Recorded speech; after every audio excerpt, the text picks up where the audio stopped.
Hello everyone, welcome to my class Pooja maths hub. Students, आज हम करेंगे क्लास 10 चैप्टर 1 रियल नंबर की exercise 1.4। इस एक्सरसाइज में स्टूडेंट्स 2 मार्क्स का 100% क्वेश्चन आता ही आता है। बहुत ईजीएस्ट एक्सरसाइज है इस चैप्टर की, बहुत ईजी अच्छी है।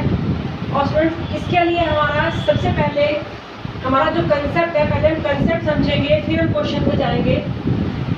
स्टूडेंट्स, इसमें हमारे पास जो कंसेप्ट होता है वो क्या है, इससे पहले अगर आपका कोई एक्सरसाइज मिस हो गई हो 1.3, 2, 1 या कोई बेसिक कंसेप्ट, तो आप मेरे चैनल में प्लेलिस्ट में जाकर आप देख सकते हो। Now have a look on rational number. Student, rational number दो तरह के होते हैं। रैशनल नंबर कौन से होते हैं? जो किस फॉर्म में होते हैं? P/4 में, Q की फॉर्म में। और इन दोनों का HCF क्या होता है? 1। वो होते हैं रैशनल नंबर जो ऊपर नीचे सेम टेबल पर ना करते हो। तो वो भी हमारे पास दो तरह के होते हैं स्टूडेंट्स। एक तो होते हैं टर्मिनेटिंग, एक होते हैं नॉन टर्मिनेटिंग। मतलब जब हम एक नंबर को दूसरे से डिवाइड करें, टर्मिनेट हो जाए, वो लास्ट में डिवीजन में क्या आ जाए? 0। और एक नॉन टर्मिनेटिंग। हम दोनों का एग्जांपल लेते हैं। सपोज करो हमारे पास ये 20 में, या फिर हमारे पास ये 20/3 है। ओके, ये 17/8 है। ओके, ध्यान से देखना, ये भी हमारे पास रैशनल नंबर है। इन दोनों का HCF क्या है? 20 और 3 का। इन दोनों का HCF क्या है? 1 है। तो ये रैशनल नंबर है। इन दोनों का HCF क्या है? 17 और 8 का HCF क्या है? 1। यहाँ पर 20 और 3 का HCF क्या है? 1। इसका मतलब दोनों ही क्या है हमारे पास? रैशनल है, रैशनल नंबर है। Now we have to check its terminating और non terminating. Now I am telling you how to check these rational number are terminating and non-terminating. Terminate students कब होता है? जब suppose करो हमने 17 को 8 से डिवाइड किया, डिवाइड करो 8 to the 16, 1.0 लगाया, 8 यहाँ पर 0.18, 2 फिर से 0 लिया, 16, 4 फिर से 0 लिया, और ये क्या हो गया? टर्मिनेट हो गया। लास्ट में क्या आ गया? 0। अब इसको डिवाइड करो 20/3। किसको जाएगा? 6 पे, 18, 2.0, फिर से 6, 18, फिर से 20, फिर से 6, फिर से 20। इसका मतलब 6, 6, 6, 6, 6। क्या कभी 0 आएगा? नो। इस आंसर में कभी भी आपका 0 नहीं आएगा, मतलब ये टर्मिनेट नहीं हुआ। और इसमें क्या हो गया स्टूडेंट्स? हमारे पास लास्ट में जाकर 0 जरूर आएगा, चाहे आपकी डिवीजन जितनी मर्जी बड़ी हो जाए, बट लास्ट में 0 जरूर आएगा। तो अब हमें यही चेक करना है कि पता कैसे लगता है कि हमारे पास ये नंबर टर्मिनेटिंग है या नॉन टर्मिनेटिंग है। अब हम इसी कंसेप्ट पे आते हैं कि how to check the given rational number is terminating and non terminating. Student, terminate, और अगर हमने किसी भी नंबर को सपोज करो, टर्मिनेट कब होता है? हमारे पास सपोज करो हमारे पास कोई भी एक नंबर है 16, हम इसको टर्मिनेट करते हैं ना कई बार। नीचे क्या है? 0। एक अक्षर बाद क्या लगाते हैं? 1.6। टर्मिनेट हो गया। सपोज करो 259 है, नीचे 100 है, कितने अक्षर बाद पॉइंट लगता है? 2। तो हमारे पास टर्मिनेट हो गया, क्या आ गया? 2.59। हम देखते हैं कि टर्मिनेट करने के लिए हमारे पास नीचे हमेशा 10 की पावर्स होती है। 10, 100, 1000, क्यूब, इस तरह से 10 हो गया, 100 हो गया, 1000 हो गया, 10,000 हो गया।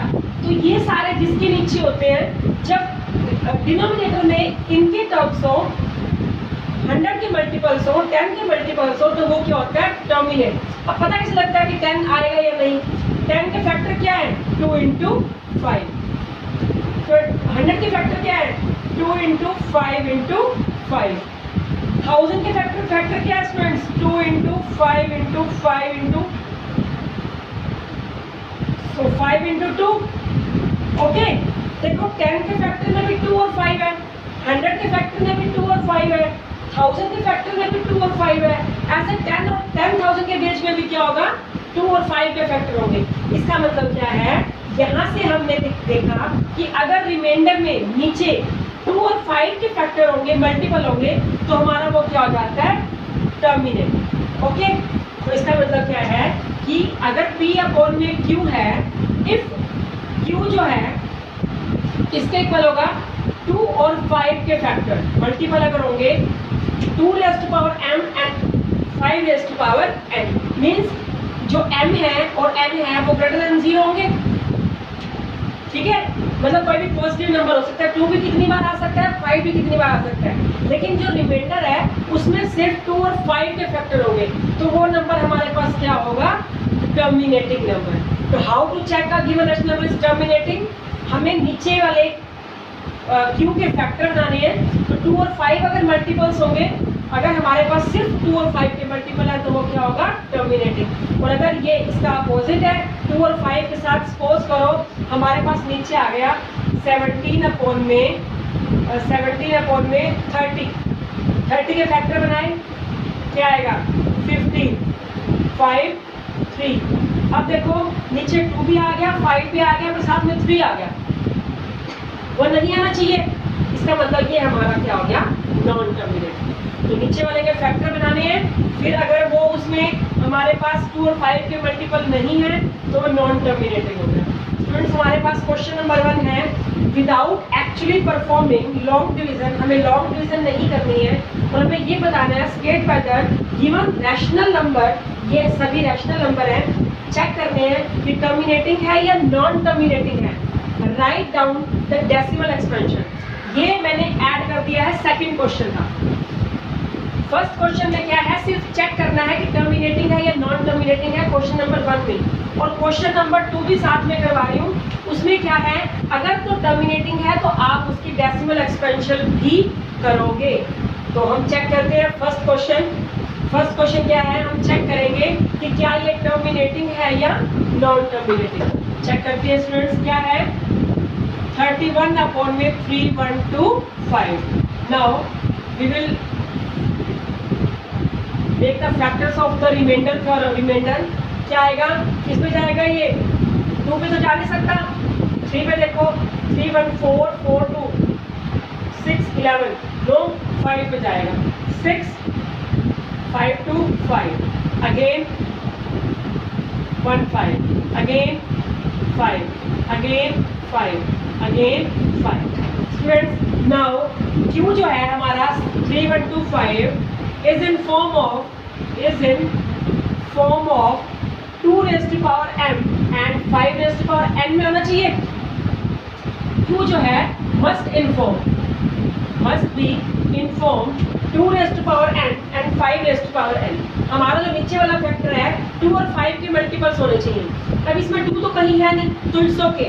2 अगर सिर्फ 2 है तो भी चलेगा, सिर्फ 5 है तो भी चलेगा, अगर दोनों हैं तो भी चलेगा, बट 2 और 5 के अलावा कोई तीसरा नंबर नहीं आना चाहिए। तो हमारे पास इसमें Q किस फॉर्म में है, Q is in form of 5 raise to power 1 2 3 4 5 raise to power 5। तो फर्स्ट आंसर है यस, इट्स टर्मिनेटिंग। क्या है ये, टर्मिनेटिंग है, क्योंकि 2 रेज़ टू पावर 5 क्या, 2 रेज़ टू पावर m या 5 रेज़ टू पावर n होना चाहिए, मतलब आपके पास 2 और 5 के मल्टीपल होने चाहिए। अगर सिर्फ 2 है तब भी, अगर सिर्फ 5 है तब भी, या दोनों है तब भी, इसके अलावा कोई नंबर नहीं होना चाहिए। तो हमारे पास ये टर्मिनेटिंग है, तो हमारे पास फर्स्ट क्वेश्चन तक यहाँ पर बनते हैं कि बताओ कि टर्मिनेटिंग है या नॉन टर्मिनेटिंग। अब क्वेश्चन बनता है, अगर टर्मिनेटिंग है, ध्यान रखना, अगर टर्मिनेटिंग है तो ही डेसिमल एक्सपेंशन फाइंड आउट करनी है, अगर नॉन टर्मिनेटिंग है तो you can not find the decimal expansion. अब हम डेसिमल एक्सपेंशन करेंगे, स्टूडेंट ध्यान से देखना कैसे करेंगे। हमारे पास 3 अपॉन में 3 1 2 5 को लिख सकते हैं, 1 2 3 4 5 5 रेज़ टू पावर 5। ओके, अब हमें जो है सेम नंबर की मल्टीपल बनानी है। नीचे किसका मल्टीपल होना चाहिए, 10 100, तो उसके लिए हमारे पास सबसे बेसिक 10 होता है। 10 के लिए 5 है और 2 चाहिए, तो जितने 5 हैं उतने ही 2 चाहिए, सेम पावर में होने चाहिए।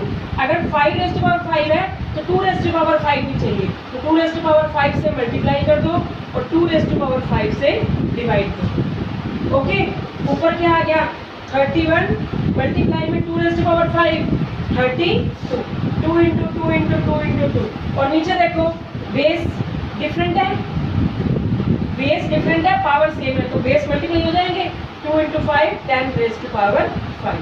अब इसकी मल्टीप्लाई करो 31 इंटू 32 क्या आएगा, क्या आएगा 992 992 10 रेज़ टू पावर 5 का मतलब क्या है 1 2 3 4 5 0, तो 5 जीरो के बाद पॉइंट 1 2 3 4 5 और ये आपके पास क्या आ गई डेसिमल एक्सपेंशन। ओके स्टूडेंट्स, अब हम करते हैं इसका सेकंड पार्ट। सेकंड पार्ट क्या है हमारे पास, सेकंड पार्ट है 17/8। क्या है 17/8, क्यू के फैक्टर बनाएंगे 8 क्या बनेगा 4 2 2। सबसे पहले तो जो क्यू है is in form of 2 raise to power 3 2 raise to power 3। अगर अकेला 2 है तब भी वो टर्मिनेटिंग है, अकेला 5 है तब भी टर्मिनेटिंग है, और 2 और 5 है तब भी टर्मिनेटिंग है, तो ये टर्मिनेटिंग है। तुम्हारा फर्स्ट आंसर क्या हो गया कि ये क्या है टर्मिनेटिंग है। अब अगर टर्मिनेटिंग है तो हम इसको डेसिमल एक्सपेंशन में कैसे कन्वर्ट करेंगे, ध्यान से देखो 17 अपॉन लिख सकते हैं 2 रेज़ टू पावर 3। ओके, अब सेम पावर 5 की चाहिए, 5 रेज़ टू पावर 3 से multiply and 5 raise to power 3 से डिवाइड। ओके, नाउ 17 मल्टीप्लाई में 5 इंटू 5 इंटू 5 125। नाउ अब देखो ध्यान से 2 into 5 10 10 raise to power Q. तो अब इसकी मल्टीप्लाई करते हैं 125 की 17 से, क्या आएगी